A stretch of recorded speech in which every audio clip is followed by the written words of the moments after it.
আসসালামু আলাইকুম ওয়া রাহমাতুল্লাহি ওয়া বারাকাতুহু। আপনারা দেখতে পাচ্ছেন আমি আমার ছাগলের খামারের জন্য ঘাস কেটেছি। মূলত আমার প্রতিদিন এক বেলার জন্য 2 বোঝা করে ঘাস লাগে। তো সারাদিনে ঘাস লাগে 1% ক্ষেতের। সকালে 0.5%, বিকালে 0.5% ঘাস কেটে ছাগলকে দিই। আমি ঘাসগুলোকে ছোট ছোট করে কেটে দিই, এতে ঘাসগুলো অপচয় কম হয়। ছাগলগুলো মোটামুটি সবগুলোই খেয়ে ফেলে। যদি কান্ডটা নরম থাকে তাহলে তো কোনো কথাই নেই, আর যদি শক্ত থাকে তাহলে রোদ উঠলে রেখে দিলে আস্তে আস্তে আস্তে আস্তে খেয়ে ফেলে। আর বৃষ্টির দিন হলে একটু নষ্ট করবে, এটাই স্বাভাবিক, যেহেতু ছাগল গরু না। আমি মূলত এখান থেকে ঘাস কেটে, যেখানে ঘাসগুলো কাটি আর কি ফার্মের কাছে, ওইখানে রেখে দিয়ে আবার যাচ্ছি ঘাসের জন্য। যেহেতু 2 বোঝা ঘাস কেটেছি, সেজন্য 1 বোঝা নিয়ে রেখে এসেছি, আর 1 বোঝা নেওয়ার জন্য এসেছি। ঘাসগুলো নিয়ে খামারে রেখে মূলত আমি এখানকার ভিতরে যে ছোট ছোট ঘাসগুলো আছে ওগুলো কেটে পরিষ্কার করে দেব। এগুলো পরিষ্কার করে দিলে ইনশাল্লাহ ঘাসের ফলন এর চাইতে একটু ভালো হবে। কেননা আমি যখন সার পানি দেবো তখন এগুলো সার পানি ঘাসে ভালো কাজ করবে। আপনারা হয়তো অনেকে ভাবেন যে ঘাস তো ঘাসই আপনা আপনি হবে, মূলত ব্যাপারটা ঠিক ওইরকম নয়। ঘাস আপনা আপনি হবে, কিন্তু ভালো ফলন পেতে হলে অবশ্যই আপনাকে তার সঠিক পরিচর্যা এবং যত্ন করতেই হবে।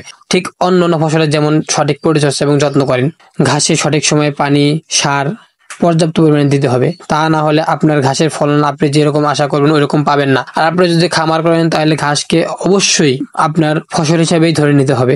আর যদি আপনি ফসল হিসাবে ধরে নেন তাহলে অবশ্যই তার চর্চা আপনি সঠিকভাবে করবেন। আমি মূলত এই ঘাসগুলো কেটেও খামারের দিকে নিয়ে যাব, কেননা এই ঘাসগুলো ছাগল অনেক মজা করে খায় এবং এই ঘাসগুলোতেও মূলত এই ঘাসগুলোই ছাগলের জন্য সঠিক খাবার, অর্থাৎ এটা ছাগল অনেক ভালো খায়।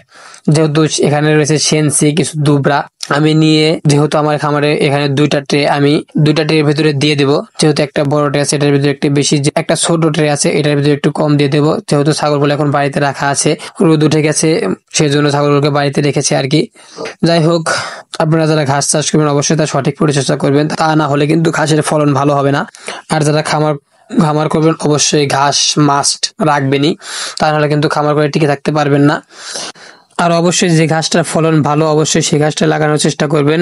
আর আপনারা একটু জানার চেষ্টা করবেন যে কোন ঘাসটা, মূলত ছাগল কোন ঘাসটা ভালো খায় সেই ঘাসটাই লাগানোর চেষ্টা করবেন, তাহলে হয়তো আপনার ছাগলগুলো সঠিকভাবে খাবে এবং খাবারগুলো নষ্ট কম করবে। আর যদি আপনি পারেন সবচেয়ে ভালো হয় সব ধরনের খাবারে ছাগলকে অভ্যস্ত করা, তাইলে আপনার অত টেনশন থাকবে না। যে কোনো সময় যে কোনো মুহূর্তে যে কোনো খাবার যেটা সামনে পান সেটা দিলে ছাগল খেয়ে ফেলবে। ইনশাল্লাহ সবাই আমার জন্য দোয়া করবেন, আমার ব্যবসার জন্য দোয়া করবেন। আল্লাহ পাক যেন এতে বরকত দান করে। আসসালামু আলাইকুম ওয়া রাহমাতুল্লাহি ওয়া বারাকাতুহু।